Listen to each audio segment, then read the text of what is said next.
Hello, folks. This is Mikey Messier with Life Lessons with our special guest, Jimmy Falluca, episode number 2 with Jimmy. And we want to say thanks to Angelo, Psychic Medium, the producer of the Wrestling with the Future Life Lessons with Mikey Messier. Also, our sponsor, manscaped.com, manscaped.com, with the promo code Wrestling Future. Gets you 20% off all your purchases. And Jimmy, let's get right back into it because we were talking shop and we were kind of talking about Bray Wyatt in particular. We brought up some other wrestlers, modern day, 2014, 2015 to current 2020. And we both share this frustration. And I think it's not just you and I that share this frustration with how some of the talent is being worked. Some of the talent, Dean Moxley or John John Moxley. Moxley slash John Moxley, formerly known as Dean Ambrose in WWE, and before that, John Moxley. And we can go on all these tangents of wrestlers leaving WWE. Sometimes they show up like Gallows and Anderson in Slammiversary for Impact Wrestling. Sometimes they show up in AEW. And that's not a new thing. We've seen that happen back in the days of the Impact Zone. Christian Cage is in the Impact Zone, and before that it was WCW. So this pattern of certain individuals who feel that they've been misused, mistreated, neglected by WWE booking, they weren't part of the inner elite, and they go elsewhere. And with the free enterprise system, that's the way it should be. What I'm concerned about, and often my concern for you, Jimmy, and I want you to take this the right way because it's from one creative guy to the other. When I see you in particular, but it's not just you, there's other guys that do it, even JD from New York and my buddy Joe Cronin. But some of those guys, those podcast guys, have turned a profit from doing this stuff. They've made a living. JD from New York and Joe Cronin, my buddy, make money by doing podcasts and Patreon and so forth, and they're making a living by being angry wrestling fans, which is more than I've figured out how to do. My concern is when creative guys like yourself and me, we get so caught up in pro wrestling, so caught up in WWE, feeling that, man, if only they would do this, if only they would do that. Why did they do this? Why did they do that? I know that you were working on a book at one point, and maybe you still are. I've got several screenplays that I'm always working on.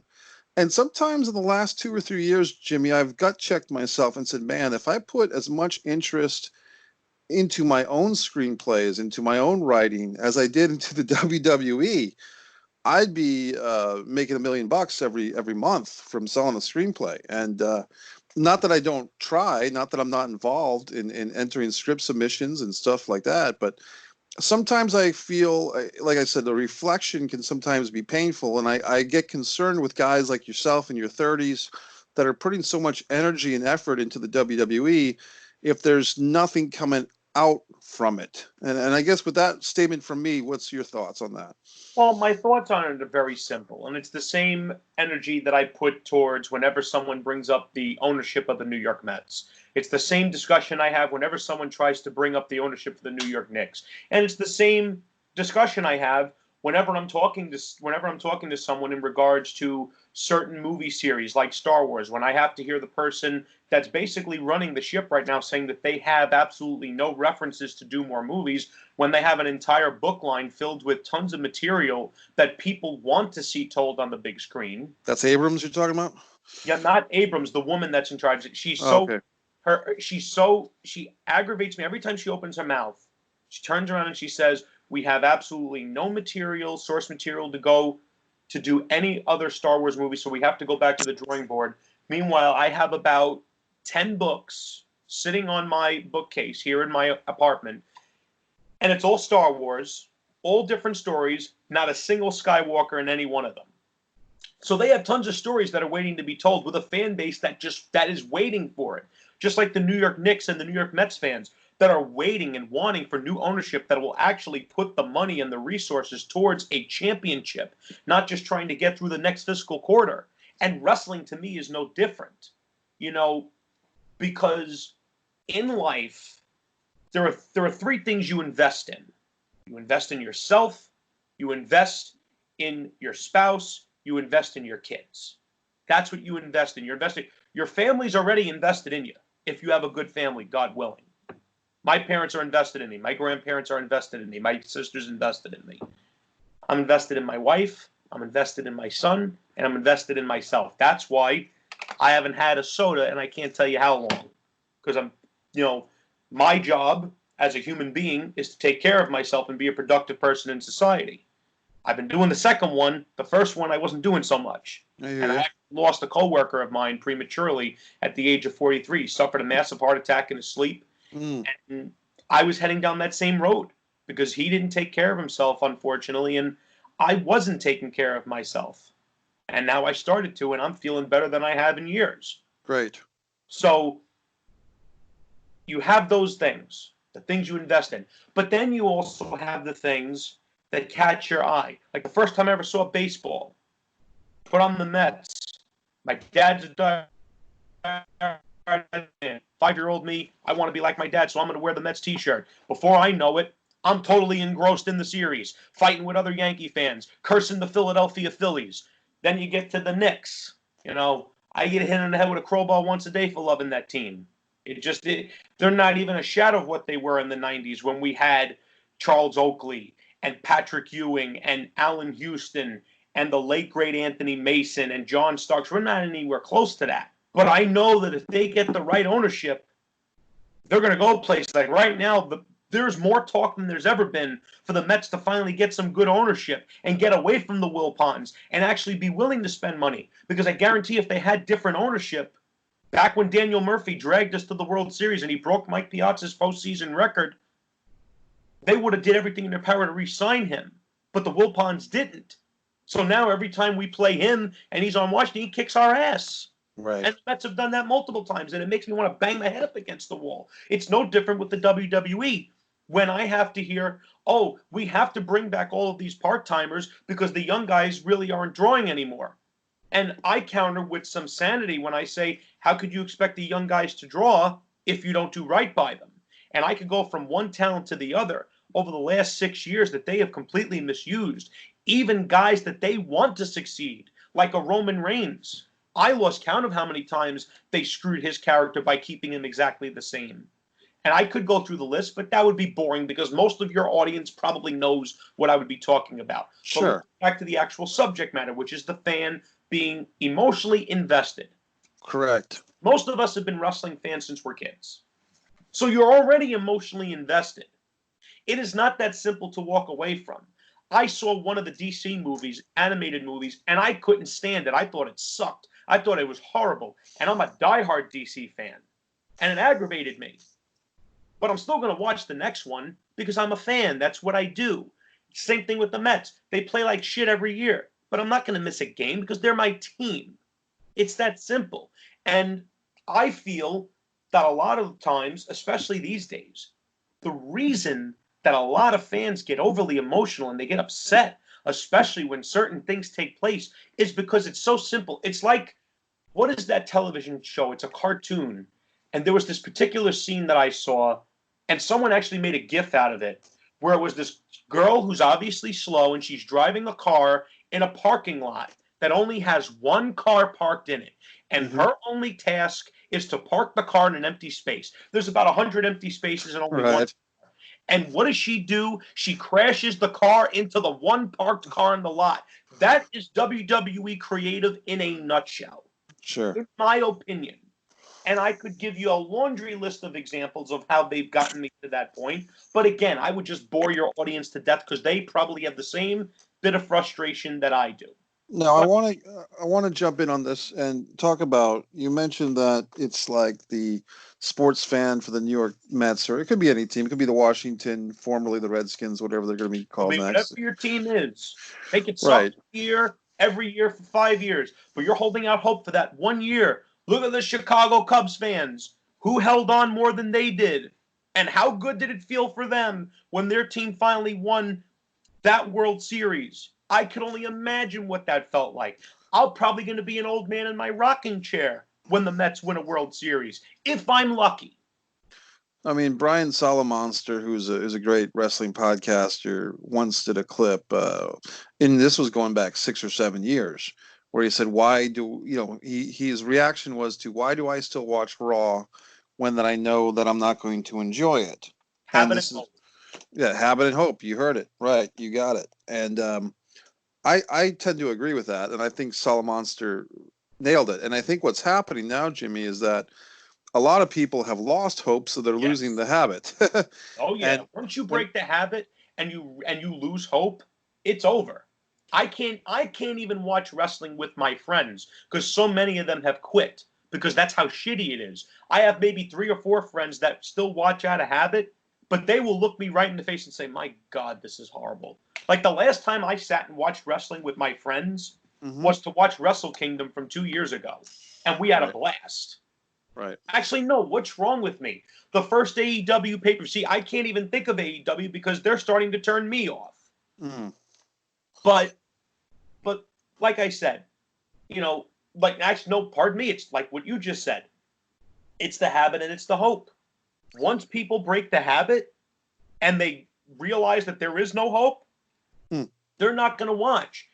I told you, I can't remember the last time that I actually sat and watched a Raw or a SmackDown because it's completely pointless. It's Well, completely pointless. I'm the guy that started Raw Protest, You did. hashtag Raw Protest. October 1st, 2018 was the first thank you.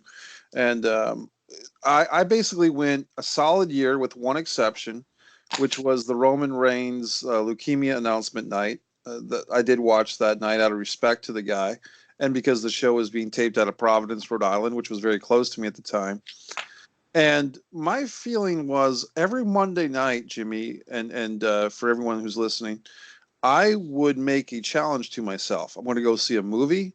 At the time, Movie Pass was something that I had, the app where you can see all the movies you want for a fee, for a monthly subscription fee. So I'd go see a film. A lot of times I was the only guy in the theater. Sometimes I would just be in the coffee house working on my own scripts, and I would check in on Twitter and Facebook and see all the fans who were watching WWE getting angry about it. And sometimes I would make videos. I remember making a video after seeing a movie in the movie theater, telling everyone what a great night I had. And I remember Aaron Riff of No DQ, whose job it is to watch wrestling because he's got these successful wrestling websites. And he did a week where he went to a concert with his girlfriend on a Monday night. And he said this is the first time since the Attitude Era, since like 97, 98, that he purposely missed a Monday Night Raw in 23 years or something. So my point was not to basically just to provoke a conversation within each fan that they have a choice in life. They don't have to slavishly watch Monday Night Raw or AEW Dynamite or whatever show that they feel that they are obliged to watch. You don't have an obligation to watch. They have an obligation to make you want to watch. And Yes. if they fail, in this case WWE, it could be AEW, could be anybody other company, Impact Wrestling, if they fail in their responsibility to consistently entertain you, then they've failed you before you failed them. And I just really did feel that for whatever reason, although we're all grown men and most wrestling fans, I hate to say it, are men, but there are some wonderful exceptions, like your very own sister, women wrestling fans, and we have more great women wrestlers now than ever before. Yes. But I feel if you are There's a lot consistent, more women wrestling fans out there than you realize. So many, and I've noticed a lot of them like the darker characters for some reason. They gravitate toward the darker characters. well, that's a great conversation, and maybe that's because they find them alluring. They could find them tall, dark, and handsome, like an Undertaker type, or even a Bray Wyatt type, or maybe it kind of chimes into the fantastical or the medieval or the fairy tales or whatever. But my basic point is, don't feel as if you owe these people anything. Look, I grew up a Washington Redskins fan. I went to a Super Bowl parade. My mom took me out of school to see a Super Bowl parade for the Washington Redskins. I'm dating myself here. But the point is, these guys were like icons and heroes. And every once in a while, you'd hear, like my dad and my stepmother were in a restaurant. They saw a big Dexter Manley coming through, and they talked to Dexter Manley for a few minutes. And I've met Joe Theismann, who is the Redskins winning quarterback. I've talked to him for a few minutes. I met, I think it was Gary Clark, and I've met Mark Mosley and so forth. These were iconic Washington Redskins guys. Mm. But once Dan Snyder, the current owner, bought the team, and he just had a real different vibe than the previous owner, Jack Kent Cooke. My interest in the Washington Redskins, a lot of people's interest in the Washington Redskins started to falter. And 10, 15, 20 years into this Dan Snyder owner, our team, the Washington Redskins or Washington Warriors, Washington Red Tails, whatever they become known as, we started to become a football stadium that was the host for visiting teams. Suddenly, when the New England Patriots fans want to come to Washington and take over the stadium, they will. Or when the Cowboys fans wants to come. You see what I'm saying? Because Snyder was such a piss poor owner, it wasn't the fans that turned from the team. It was the ownership and the direction and the RG3 debacle and all these things, bringing back the fans away. It turned the fans away, exactly. So my point is, although we look at WWE now and we think, well, they're always going to be in business, they're always going to be the number one company, I can see that in our lifetime, the WWE could crumble. It could be bought out. It absolutely can. It's more than capable. There is no bit. We said this in our last episode. There is not a single business that is incapable of going out. No, nothing lasts forever, and the cause and effect will be what is debated. The cause will be, oh, it existed for so long, it was just a matter of time. But people like you and I are going to point to times like now, times like a few years ago, where they made piss poor decisions where I believe you mentioned, oh, Vince likes to do shock value where people will tune in to watch. No, eventually you get the bad heat where you piss people off so bad where they say, you know what? Right. I'm done. And when you said that just now, Jimmy, what came to my mind for whatever reason is Nicholas winning a tag team championship at WrestleMania. For whatever reason, they had, look, we can go down bad booking Hall of Fame decisions all night. We could do 2 episodes just on bad booking from the last 2 years. Right. Just the last 2 years. We could dissect the whole thing if we wanted to. Right. But my point, and this is what I was trying to get at with this episode, is at one point, do intelligent guys like yourself, creative guys like yourself, who you told me at one point off the record you were working on a novel, and I've written a novella, and I have several screenplays. I've won 33 awards in film and TV. And if I were to put my entire dedication, thank you, if I were to put my entire dedication to the Mike Messier fantasy world, and instead of having all these wrestling action figures in my room, if I were to have, if I were to hire some college kid to draw me illustrations of the characters from my scripts, and if I were to write passages of my scripts on my wall as a positive reinforcement, and if I were to turn off the TV and never watch wrestling again and save 10 hours a week, maybe I'd have more success as a screenwriter. If I had that level of dedication to my own creativity. And I guess that's why I don't use myself as an illustration necessarily of what to do. I use oftentimes myself as an illustration of what one could do or what one shouldn't do. And I just wonder, as a hardcore wrestling fan like I am and like you are we putting too much stock into this stuff? What do you think? Well, my philosophy is this. Don't ever let something that is like a television show or a sports team control your life. There is fandom, and then there's obsession. There is a fine line, and some people walk that line pretty badly. Mm-hmm. I could tell you for myself, wrestling doesn't control my life, despite what some on our page might think. It doesn't control my life. The things that will upset me in life, if a family member is sick, if I lose a family member, which I did during this virus, issues with your job because you need that job in order to have what you have. Right. Be able to put food in your son's belly to make sure that your wife knows that you could provide for her. Those are things to stress over. I'm not going to lose sleep if the Mets don't re-sign someone that hits 1,000 home runs for them. I'm going to come on shows like this and call them idiots, but I'm not going to lose sleep over it. If they have Bray Wyatt go on television the next pay-per-view and have him do a 10-second job to Hornswoggle, am I going to come on the page and talk about how freaking ridiculous they are and how dumb Vince is? You're damn right I'm going to. But am I going to lose sleep over it? No, because it's not something to lose sleep over. Because at the end of the day, they're both going to get paid, and they both probably don't give a shit. But that doesn't mean that we as intelligent human beings, intelligent men, intelligent wrestling fans can't come on our show or each other's show or one of our pages and talk about just how silly and ridiculous these decisions are and how the evidence that we have presented clearly points to the fact that they are chasing their viewers off. They're not coming back. You know, we are living in a time right now in the United States where more people are home consistently than they've ever been in the last 50 years. Right. Maybe back in the 20s and the 30s, things were stricter. You had a 9 o'clock curfew, or maybe earlier, depending on what household you were in. But in the last 50 to 60 years, today, more people are stuck home than they've ever been. Sure. By law. And they're choosing not to watch. They're not watching because they're going out. They're not watching because they got a date. They're not watching because reruns of Friends are on. No, they're choosing not to watch because, quite frankly, the evidence points to it. The show sucks. It's not entertaining to watch. No, it's not. No, it's not. That's why I feel terrible. Because I feel bad about that because I am a wrestling fan of many years. The first wrestling show I ever went to when I was 3 years old, I shook hands with The Undertaker. And ever since, I was a fan.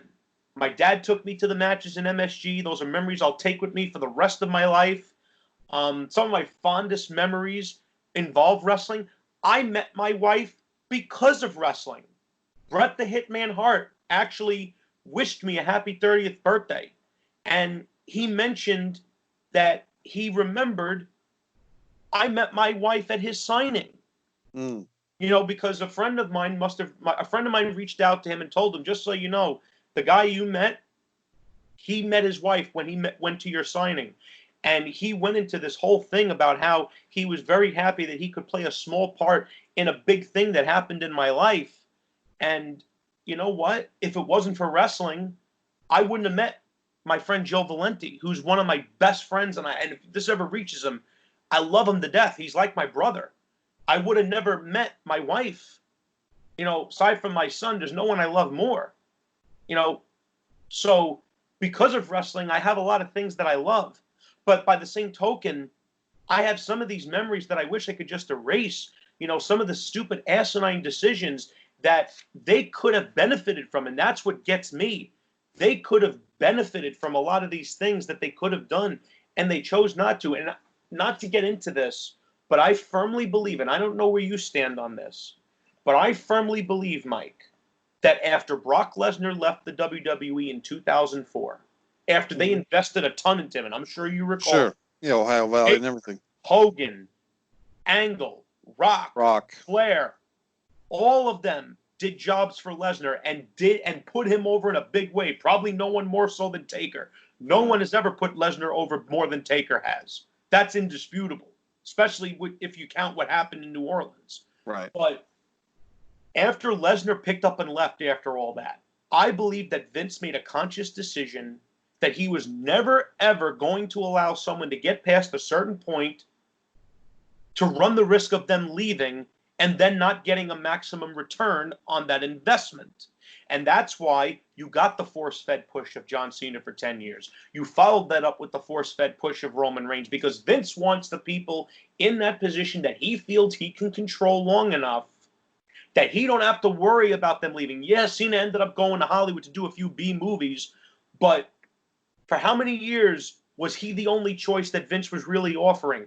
Even when CM Punk was the WWE champion, who was in the main events? Who got to beat all the legends? Who was the one that was put over as the greatest champion of all time? Even though during his Nexus 7-on-1, sure. Oh, please. The Nexus is one of the biggest pieces of evidence to show that John Cena was a horrible, horrible one. If there was ever a Mount Rushmore of wrestling politics, his face is on that mountain next to Hogan and Triple H. I guarantee you that. I'll guarantee you that. All those times that CM Punk was outselling him in merchandise and was getting the loudest positive reaction, and they didn't need to show Make-A-Wish kids. They didn't need to show injured troops. All he had to do was walk through the curtain, and the people were like, we love this guy. And I still argue, corporate John Cena versus anti-hero CM Punk would have been the most realistic storyline since Austin and McMahon. Maybe wouldn't have drawn as much money, but it would have gained some damn good interest.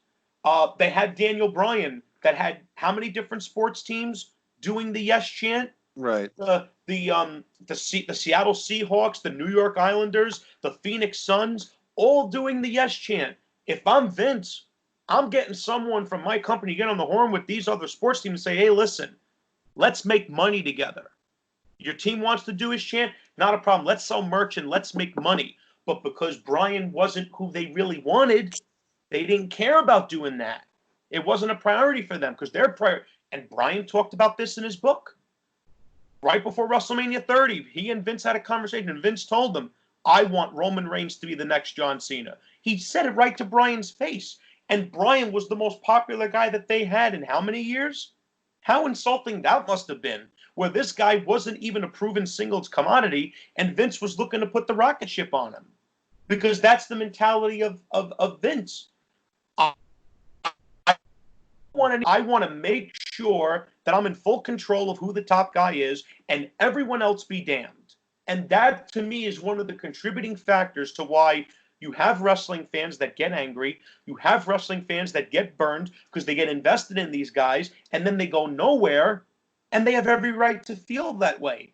Because if it wasn't for the fans, WCW would have eaten Vince alive. Remember, WCW was murdering them in the ratings. Right. Was killing them in storyline. And then you get Stone Cold Steve Austin. Vince didn't even want to go with Steve. He wanted to go with Rocky Maivia.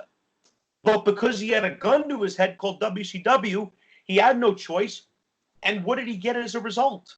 He not only got one of the greatest characters he ever had in Austin, he got The Rock to get over the right way. Rock became one of the biggest stars of all time, a megastar. Austin became one of the biggest stars of all time, a megastar, and they were able to fight off WCW and overtake them. If they were operating the way they operate now back then, the WWE dies. That is a fact. That's my diatribe. Well, I like the diatribe, and I guess what I would contribute to that, Jimmy, is I really do feel that, look, everybody gets older. The greatest writers in the world, the greatest directors in the world, the greatest actors, the greatest athletes, the greatest priests, people, everything. Eventually, you get older and you're not going to do as well. And I no offense to Vince McMahon Jr., but I believe he's gotten to the point where we have a law of diminishing returns. And I do suspect it's just very good way to put it. Very good way to put it. That actually to me, it perfectly describes the Legends because they rely on them so much.